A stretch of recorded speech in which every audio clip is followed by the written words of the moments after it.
একটাই কথা আমি জনগণের কাছে বলতে চাইছি এবং প্রতিটা হসপিটাল বিষয়, প্রতিটা নার্সিংহোম বিষয় এবং প্রতিটা রাস্তাঘাট পথঘাট বিষয় পর্যন্ত বলে দিচ্ছি যে একটা নারীর সঙ্গে এইরকম ব্যবস্থা এইটা বহু যুগ আগে হয়েছিল। এই হসপিটালেই সেই অরুণা নামে এক মেয়ের সঙ্গে কুকুরের বেল্ট দিয়ে এমন খেল হয়েছিল।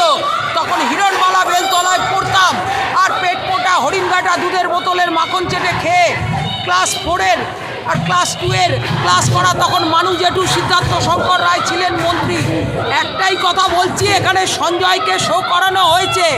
সঞ্জয় করোনা নাটকের খেলার মধ্যে যে খেলটা করেছে, সঞ্জয় আসল দোষী নয়। আসল লোক হচ্ছে প্রাক্তন ডাক্তার নির্মল মাঝির বেটা। এখানে প্র্যাকটিস করতো আর তার সঙ্গের কয়েকটা সঙ্গী সেগুলোকে ধামা